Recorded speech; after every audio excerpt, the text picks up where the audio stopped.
दोस्तों नमस्कार। संवैधानिक विकास और संविधान सभा भारतीय राज्य व्यवस्था से संबंधित ये बहुत ही इम्पोर्टेंट टॉपिक है। यानी हमारे संविधान की विकास कैसे हुआ और संविधान सभा में कौन कौन सी समितियां यहाँ भी देखेंगे, कितने मेंबर थे संविधान सभा में, फिर क्या कैसे हमारा संविधान का निर्माण हुआ, इन सब के बारे में कुछ क्वेश्चन है जो एमसीक्यू के तहत में आपके पास पहुंच रहा है। चलिए हम लोग आज देखेंगे इसी संबंधित इस टॉपिक के संबंधित कुछ क्वेश्चन को देखेंगे। क्वेश्चन बहुत ज़्यादा नहीं है, बस 75 लगभग क्वेश्चन है। हम लोग उसको देखते हैं और जहाँ तक मुझे लग रहा है कि संवैधानिक विकास और संविधान सभा से जितने भी क्वेश्चन आ सकता है एग्ज़ाम में, वो सारे क्वेश्चन को कवर किया जा रहा है। चलिए आज का पहला क्वेश्चन है, वर्ष 1946 में गठित अंतरिम कैबिनेट की अध्यक्षता किसने की। तो दोस्तों ध्यान रखेंगे, इस क्वेश्चन का सही आंसर होगा आपका जवाहरलाल नेहरू। ठीक है, इसका सही आंसर है जवाहरलाल नेहरू। इसी ने अंतरिम कैबिनेट की अध्यक्षता किए थे। नेक्स्ट क्वेश्चन है, संविधान का पहला प्रारूप तैयार किया गया। तो पहला प्रारूप किसने तैयार किया गया था संविधान का? तो प्रारूप तैयार किया गया था परामर्श समिति द्वारा। ठीक है, पहला प्रारूप तैयार किया गया था परामर्श समिति द्वारा। नेक्स्ट क्वेश्चन है, परामर्श समिति ने संविधान का पहला प्रारूप कब तैयार किया? ठीक है, उसी संबंधित क्वेश्चन है, कब तैयार किया गया था? तो तैयार किया गया था, डेट ध्यान रखेंगे, अक्टूबर 1947 में। परामर्श समिति द्वारा अक्टूबर 1947 में संविधान का पहला प्रारूप तैयार किया गया था। नेक्स्ट क्वेश्चन है, डॉक्टर भीमराव अंबेडकर की अध्यक्षता में गठित प्रारूप समिति के प्रारूप पर प्रथम वाचन प्रारंभ हुई। दोस्तों मैं कितना बार आप लोगों को बता चुका हूं कि प्रारंभ कब हुई थी। तो ये प्रारंभ हुई थी 4 नवंबर 1948 से ये इसका प्रथम वाचन शुरू हुआ था। नेक्स्ट क्वेश्चन है 5 नंबर का, संविधान के प्रारूप पर अंतिम वाचन कब समाप्त हुआ? तो अंतिम वाचन आपको पता है, ये अंतिम वाचन 26 नवंबर 1949 को समाप्त हुआ और इसी दिन भारतीय संविधान सभा द्वारा भारतीय संविधान को एडॉप्ट किया गया था। ठीक है, नेक्स्ट क्वेश्चन है 6 नंबर का, भारत की जनता स्वयं अपने भविष्य का निर्माण करेगी। ये कथन या उक्त कथन किस व्यक्ति का है? तो ये कथन है आपका मोहनदास करमचंद गांधी यानी एम के गांधी का। ठीक है, एम के गांधी का ये कथन है, ध्यान रखेंगे। ठीक है, नेक्स्ट क्वेश्चन है 7 नंबर का, व्यवसमाधिकार के आधार पर संविधान सभा के गठन की मांग की। तो किसने मांग किया गया था व्यवसमाधिकार के आधार पर? तो मांग किया गया था नेहरू साहब यानी जवाहरलाल नेहरू द्वारा। ठीक है, नेक्स्ट क्वेश्चन है, भारत के संविधान के प्रारूप तैयार करने वाली संविधान सभा सदस्य को कहने का मतलब है, यहाँ पर 4 ऑप्शन दे रखा हुआ है। ब्रिटिश संसद द्वारा नामित किया गया, गवर्नर जनरल द्वारा नामित किया गया, विभिन्न प्रांतों की विधानसभाओं द्वारा चुना गया, और लास्ट ऑप्शन डी में कहता है भारतीय राष्ट्रीय कांग्रेस और मुस्लिम लीग द्वारा चुना गया। ठीक है, तो इस क्वेश्चन का सही आंसर है, ध्यान रखेंगे, वो आपका है सी ऑप्शन सही होगा, यानी विभिन्न प्रांतों की विधानसभाओं द्वारा चुना गया था। ठीक है, नेक्स्ट क्वेश्चन 9 नंबर क्वेश्चन कहता है, भारत में ब्रिटेन के सभी संवैधानिक प्रयोगों में से सबसे कम समय तक चला। तो सबसे कम समय तक चलने वाला जो प्रावधान है, ठीक है, संवैधानिक प्रयोग है, वो आपका सी ऑप्शन है, ध्यान रखेंगे, वो आपका सी ऑप्शन है, यानी 1909 का इंडियन काउंसिल एक्ट। ठीक है, यानी आप इसे कह सकते हैं मोर्ले मिंटो सुधार। ठीक है, मोर्ले मिंटो सुधार आप इसे कह सकते हैं। ठीक है, और कहा भी जाता है, कह सकते क्या, कहा भी जाता है। नेक्स्ट क्वेश्चन 10 नंबर कहता है, बिना किसी बाह्य हस्तक्षेप के भारतीय जनता द्वारा संविधान का निर्माण की मांग को लेकर कांग्रेस ने कब प्रस्ताव पारित किया? यानी भारतीय संविधान बनेगा, उसमें किसी भी बाहरी तत्व का हस्तक्षेप नहीं होगा, भारतीय जनता उसमें हस्तक्षेप करेंगे। इसकी बात कब किया गया था? तो इनकी बात किया गया था 1936 में। ठीक है, नेक्स्ट क्वेश्चन है, भारत के संविधान की रचना हेतु संविधान सभा का विचार निम्नलिखित में से सर्वप्रथम किसने प्रस्तुत किया? ध्यान रखेंगे, प्रस्तुत किया गया था स्वराज पार्टी ने। स्वराज पार्टी ने कब किया था? 1924 में। ठीक है, नेक्स्ट क्वेश्चन है, निम्नलिखित में से कौन से कथन संविधान सभा के विषय में नहीं है? देखिए, इनको चारों को पढ़िए। चलिए हम लोग पढ़ते हैं। यह व्यस्क अधिकार पर आधारित नहीं था, वह प्रत्यक्ष निर्वाचन का परिणाम था, वह बहुदलीय निकाय थी, उसने अनेक समितियों के माध्यम से कार्य किया। तो इसका सही आंसर आपका होगा, नीचे कूट दिया हुआ, यानी 1 और 2 सही आंसर होगा। तो क्या क्या आंसर हो सकता है? देखिए ऊपर में दिया हुआ है, वो व्यस्क अधिकार के आधार पर नहीं था, बात सही है। वह प्रत्यक्ष निर्वाचन का परिणाम था, यानी संविधान सभा के विषय में ये आपका सही नहीं है। ठीक है, यानी आपका 1 और 2 सही नहीं है। नेक्स्ट क्वेश्चन है, संविधान सभा के बहिष्कार में मुस्लिम लीग का क्या उद्देश्य था? तो संविधान सभा का बहिष्कार करने का मुस्लिम लीग का जो उद्देश्य था वो एकमात्र दिखाई पड़ रहा है, यहाँ पर सी ऑप्शन में है। वह मुसलमानों के लिए एक अलग संविधान का निर्माण करना चाहती थी। ठीक है, ये अलग संविधान निर्माण करना चाहती मुस्लिम लीग, इसीलिए इसने संविधान सभा का बहिष्कार भी किया था। नेक्स्ट क्वेश्चन है, ब्रिटिश पार्लियामेंट में चुना जाने वाला प्रथम भारतीय कौन थे? तो ब्रिटिश पार्लियामेंट में चुने जाने वाला प्रथम भारतीय जो थे वो हैं दादा भाई नौरोजी। ठीक है दोस्तों, ध्यान रखें यहाँ पर क्या पूछ रहा है, ब्रिटिश पार्लियामेंट में। ठीक है, नेक्स्ट क्वेश्चन है, भारत की संविधान सभा का प्रथम अधिवेशन कब शुरू हुआ?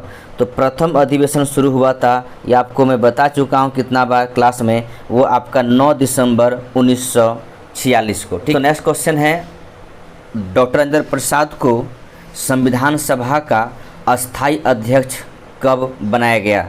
तो इसे अस्थाई अध्यक्ष बनाया गया था 11 दिसंबर 1946 को। ठीक है, नेक्स्ट क्वेश्चन है, अगर इससे पूर्व देखना चाहें तो आप अस्थाई अध्यक्ष के तौर पर सच्चिदानंद सिन्हा कार्य किए थे, उसे 9 दिसंबर 1946 को चुना गया था। नेक्स्ट क्वेश्चन है, भीमराव अंबेडकर अध्यक्षता में नियुक्त प्रारूप समिति की कुल सदस्य संख्या कितनी थी? तो भीमराव अंबेडकर द्वारा जो प्रारूप समिति का अध्यक्षता किए थे उनका कुल सदस्यों की संख्या थी, जो कि मैं बता चुका हूँ कितना बार आप लोगों को, वो आपका 7 है। ठीक है, नेक्स्ट क्वेश्चन है, संविधान सभा द्वारा प्रारूप समिति के प्रारूप को अंतिम रूप प्रदान किया गया। ठीक है, अंतिम रूप प्रदान किया गया वो आपका है तृतीय वाचन के बाद। ठीक है, नेक्स्ट क्वेश्चन है, संविधान सभा की अंतिम बैठक कब संपन्न हुई? तो संविधान सभा की अंतिम बैठक जो संपन्न हुई थी वो आपका है 24 जनवरी 1950 को संविधान सभा की अंतिम बैठक हुई, और इसी दिन डॉक्टर राजेंद्र प्रसाद को प्रेसिडेंट चुन लिया गया था। ठीक है, यानी राष्ट्रपति चुन लिया गया था। नेक्स्ट क्वेश्चन है, संविधान सभा के कितने सदस्यों ने अंतिम रूप से संविधान पर हस्ताक्षर किए? तो संविधान सभा के जितने मेंबर थे उनमें से 284 मेंबर ने संविधान पर हस्ताक्षर किए। तो संविधान सभा के कुल मेंबर की संख्या कितनी थी? 299। ठीक है, इसमें से 284 व्यक्तियों ने संविधान पर हस्ताक्षर किए। नेक्स्ट क्वेश्चन है, यानी 21 नंबर क्वेश्चन कहता है, भारत का संविधान पूर्ण रूप से तैयार हुआ था। तो भारत का संविधान पूर्ण रूप से तैयार कब हुआ था? ध्यान रखिए आप लोग इस बात को लेकर। तो तैयार हुआ था आपका 26 नवंबर 1949 को, और लागू कब हुआ था? वो हुआ था 26 जनवरी 1950 को।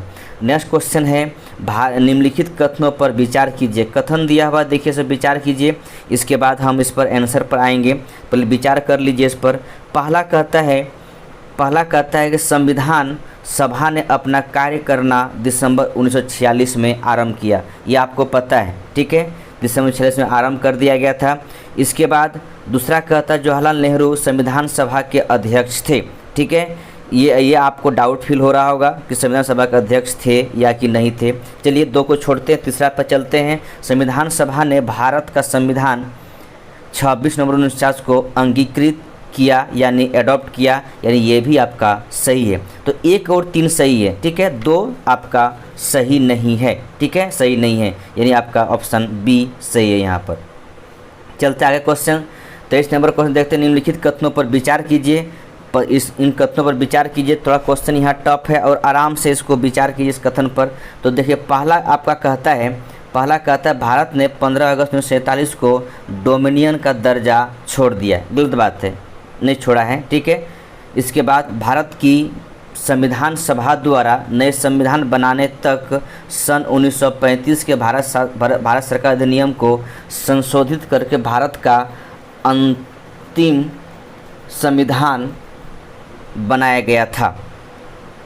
तो देखिए ये आपका यहाँ पर थोड़ा इसको छोड़िए 2 नंबर का, ठीक है, और 3 नंबर देखते हैं। संविधान सभा मात्र संविधान गठन करने के निकाय के रूप में ही कार्यरत रही, न कि भारत के अंतिम संसद के रूप में, ठीक है। तो आपका ये 3 भी गलत है, ठीक है, यानी आपका 2 सही है। इस प्रकार आपका डी ऑप्शन सही है।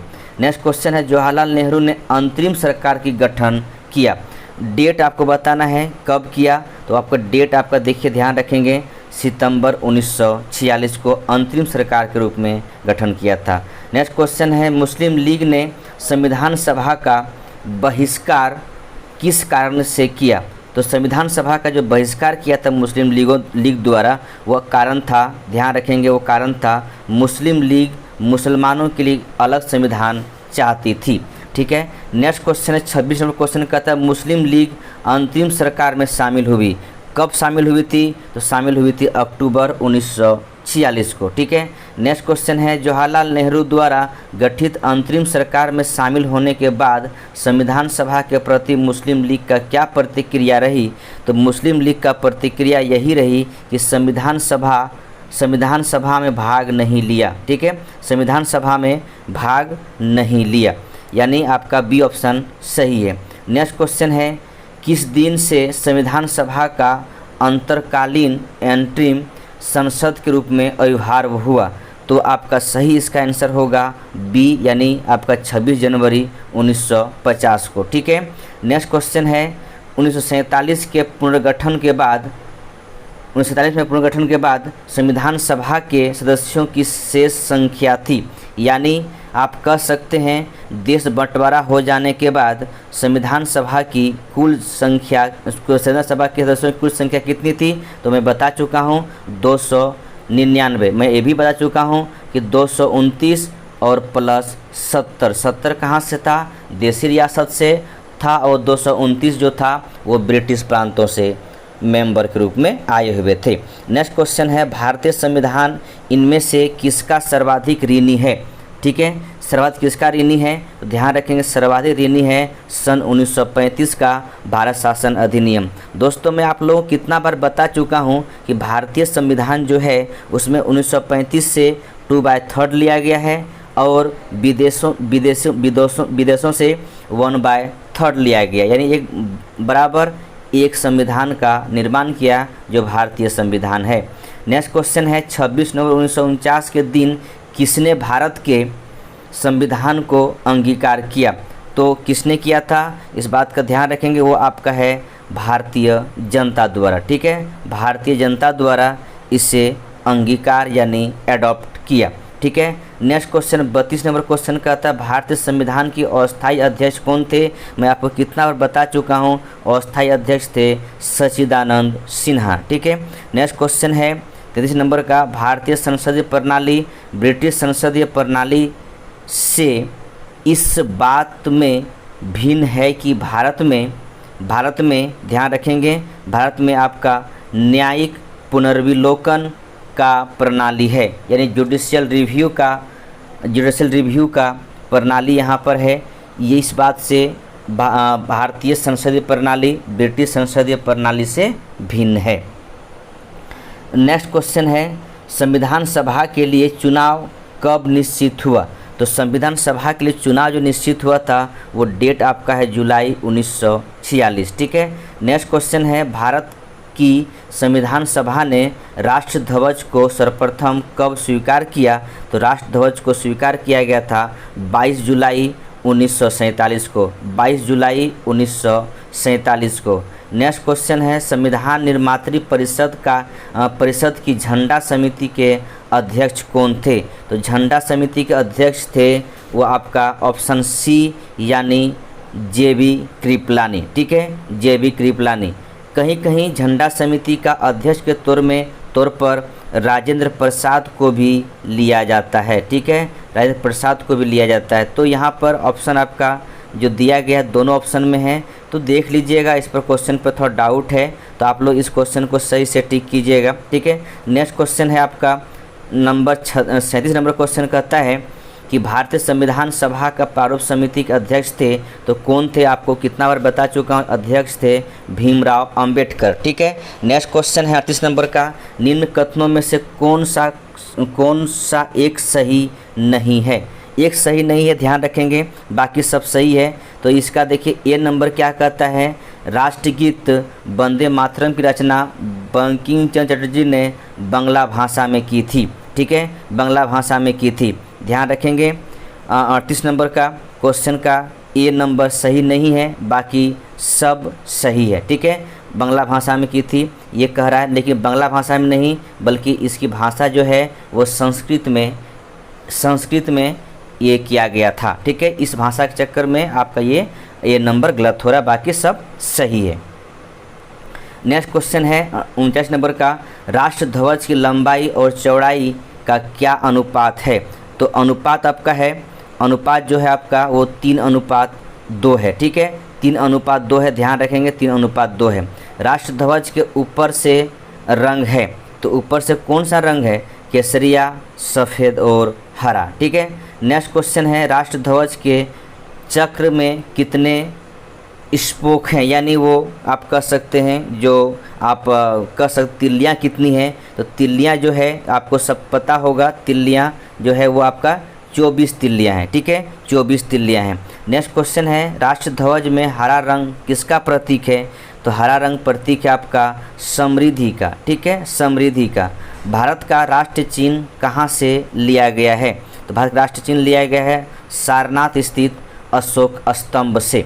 ठीक है, नेक्स्ट क्वेश्चन है राष्ट्र चिन्ह में सिंहों की संख्या कितनी है? मैं आपको कितना बता चुका हूँ, सिंहों की संख्या जो है वो आपका 4 है। ठीक है, ना कि 3 है। राष्ट्र चिन्ह में सारनाथ स्थित अशोक स्तंभ से क्या निकाल दिया गया है? ठीक है, क्या निकाल दिया गया है? तो इसमें घंटी नुमा कमल को निकाल दिया गया है। नेक्स्ट क्वेश्चन है 26 नंबर का, सत्यमेव जयते राष्ट्र चिन्ह में कहाँ अंकित है? तो सत्यमेव जयते जो अंकित है वो आपका सबसे नीचे है। ठीक है, सबसे नीचे, ध्यान रखेंगे। किस वर्ष में जनगण मन को भारत के राष्ट्रीय गान के रूप में अपनाया गया? ठीक है, कब अपनाया गया था? तो वो अपनाया गया था 1950 को। ठीक है, डेट भी याद रखेंगे, 24 जनवरी 1950 को। ठीक है, नेक्स्ट क्वेश्चन हमारा राष्ट्रीय वृक्ष है, तो हमारा राष्ट्रीय वृक्ष क्या है? आपको सबको पता है, वो आपका बरगद है। ठीक है, बरगद है। नेक्स्ट क्वेश्चन कहता है 49 नंबर क्वेश्चन, किसका सिद्धांत है कि व्यक्ति चाहे बदल जाए पर नियम नहीं बदलना चाहिए? तो वो आपका कथन है या किसका सिद्धांत है? वो सिद्धांत आपका है संवैधानिक सरकार का। ठीक है, क्वेश्चन नंबर 50 कहता है संसदीय प्रणाली वाली सरकार को अन्य किस नाम से जाना जाता है? वो नाम है आपका उत्तरदायी सरकार। ठीक है, उत्तरदायी सरकार। भारतीय संविधान की व्याख्या की जा सकती है, तो भारतीय संविधान की जो व्याख्या की जा सकती है वो आपका है उदार और कठोरता का मिश्रण। ठीक है, भारत में संविधान की मूल संरचना के सिद्धांत का स्रोत है। नेक्स्ट क्वेश्चन के तौर पर वो स्रोत आपका न्यायिक व्याख्या। ठीक है, न्यायिक व्याख्या को आप मूल सिद्धांत का स्रोत मान सकते हैं। ठीक है, क्वेश्चन नंबर 53, संविधान लागू होने के पश्चात निम्नलिखित में से कौन सा भारतीय संघ में आरक्षित राज्य थे? तो आरक्षित राज्य के रूप में थे आपका सिक्किम। ठीक है, सिक्किम, ध्यान रखेंगे सिक्किम था। नेक्स्ट क्वेश्चन है यानी 54 नंबर क्वेश्चन कहता है राष्ट्रीय गान प्रथम बार कांग्रेस के किस अधिवेशन में गाया गया था? तो गाया गया था, ध्यान रखेंगे आपका कोलकाता अधिवेशन 1911। ठीक है, नेक्स्ट क्वेश्चन 55 नंबर, राष्ट्र ध्वज को आधिकारिक रूप से कब मान्यता मिली? तो राष्ट्र दिवस को आधिकारिक रूप से मान्यता मिली थी वो थी आपका 22 जुलाई 1947 को। नेक्स्ट क्वेश्चन कहता है भारत के राष्ट्रगान को आधिकारिक मान्यता किस दिन प्राप्त हुई? तो आधिकारिक मान्यता प्राप्त हुई थी 24 जनवरी 1950 को। ठीक है। नेक्स्ट क्वेश्चन है सारनाथ स्थित अशोक के सिंह स्तंभ की पट्टी में निम्नलिखित में से कौन सा एक चित्र नहीं है? तो एक चित्र जो नहीं है वो आपका है हिरण का चित्र नहीं है, बाकी सब का चित्र है। देखिए नेक्स्ट क्वेश्चन सम्मिलित करने के लिए कह रहा है, तो इनको देखिए हमने यहाँ पर 1 2 3 4 लिख दिया है और जैसे लिख दिया है उसी तरह इसको मिलान भी करना है। ठीक है। तो इसका आपका सही आंसर जो होगा वो आपका है ए। ठीक है, सही आंसर आपका ए होगा। इसको मिलान कीजिएगा आप लोग सही तरीके से। ठीक है, सही तरीके से मिलान कीजिएगा। देखिए ए का कहना क्या है, एक में कहता है 22 जुलाई 1947 को संविधान सभा द्वारा राष्ट्र झंडा स्वीकार किया गया था। ठीक है। इसके बाद देखिए यहाँ पर बी कहता है 24 जुलाई 1950 को, तो उसमें क्या हुआ, संविधान सभा ने राष्ट्रगीत को स्वीकार किया था। फिर सी कहता है 26 जनवरी 1950 को, तो क्या हुआ था, सरकार द्वारा राष्ट्र चिन्ह स्वीकार किया गया था। और डी कहता है 22 मार्च 1957 को, तो आपका 3 में कहता है सरकार द्वारा राष्ट्रीय पंचांग स्वीकार करना। ठीक है, इस प्रकार इसको मिलान करके इसका सही आंसर ए होगा। निम्न में से कौन सुमेलित निम्न को सुमेलित करें और नीचे दिए कूट का सही उत्तर का चयन कीजिए। ठीक है, ये आपका समिति, एक तरफ समिति है, एक तरफ उसका अध्यक्ष है। ठीक है, तो इसको मिलान करना है। इसका आपका सही आंसर है, आपका ध्यान रखिएगा, सही आंसर आपका है 4, यानी डी आंसर सही इसका है 4 1 2 3। ठीक है, इसको मिलान कर लीजिएगा आप लोग। नेक्स्ट क्वेश्चन है 26 दिसंबर 1949 से संविधान के निम्न में से कौन से प्रावधान लागू हो गए थे? तो ध्यान रखेंगे जो प्रावधान लागू हो गए थे वो आपका प्रावधान आपका है वो है नागरिकता संबंधी प्रावधान, चुनाव संबंधी प्रावधान और अंतरिम संसद की गठन संबंधी प्रावधान। ठीक है, ये तीनों हो गया था। मूल अधिकार ये नहीं हुआ था। ठीक है। नेक्स्ट क्वेश्चन है 61 नंबर का, वो क्वेश्चन है निम्नलिखित में से कौन सा सही सुमेलित नहीं है? ठीक है, कौन सुमेलित सही नहीं है, वो आपका ए ही ऑप्शन देखिए दिखाई पड़ रहा है, ये सुमेलित नहीं है। यहाँ पर 47 ना होकर 46 होता तो सुमेलित हो जाता। यहाँ पर मैं 46 लिख दिया ऊपर में, कोई बात नहीं, ये सुमेलित नहीं है, बाकी सारे के सारे सुमेलित है। ठीक है। नेक्स्ट क्वेश्चन है उद्देश्य प्रस्ताव के विषय में निम्नलिखित में से क्या सही है? क्या सही है क्वेश्चन ये कह रहा है, तो आपका ध्यान रखेंगे जो सही है वो 1 2 और 3, यानी चौथा सही नहीं है। चलिए हम लोग एक एक करके पढ़ते हैं। संविधान सभा में जवाहरलाल नेहरू ने प्रस्तुत किया था उद्देश्य प्रस्ताव को।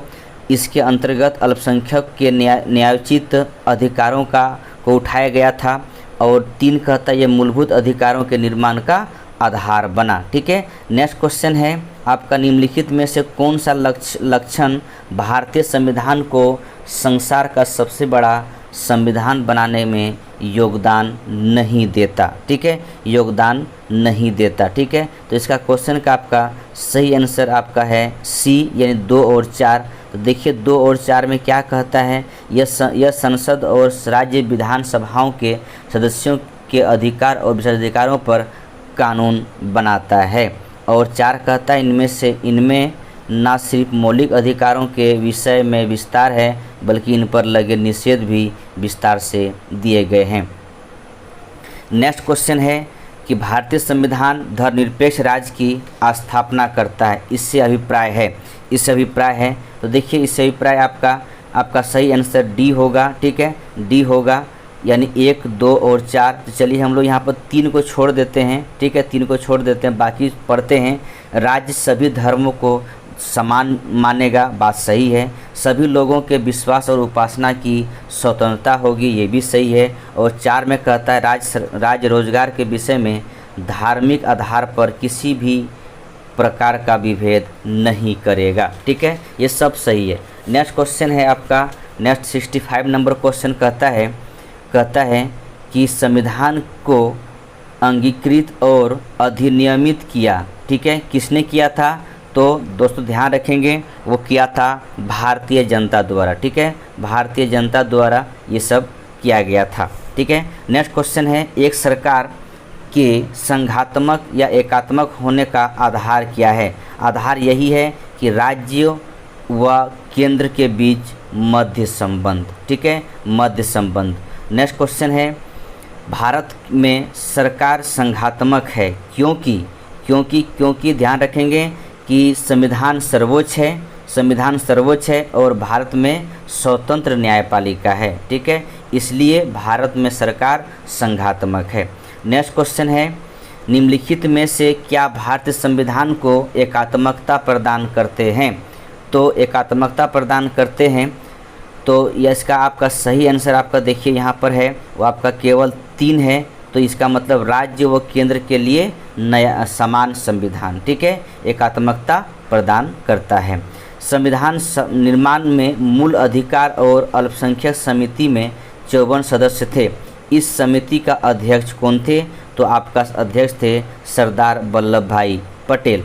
नेक्स्ट क्वेश्चन है, 3 सदस्यीय कार्य संचालन समिति का अध्यक्ष कौन थे? वो थे आपका के एल मुंशी, ठीक है, के एल मुंशी इसका अध्यक्ष थे, ध्यान रखेंगे, के एल मुंशी।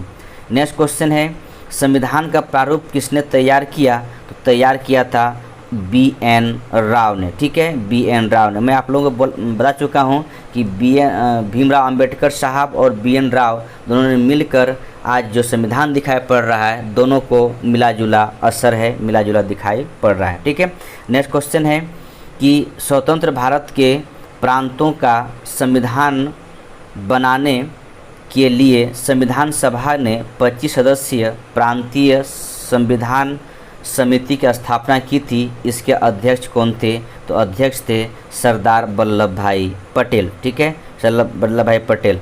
नेक्स्ट क्वेश्चन है, संविधान सभा में देशी रियासतों के कुल प्रतिनिधि थे, वो कितने थे? मैं बता चुका हूँ 270। कुल मेंबर 299 में 229 ब्रिटिश प्रांतों से और 70 थे देशी रियासतों से।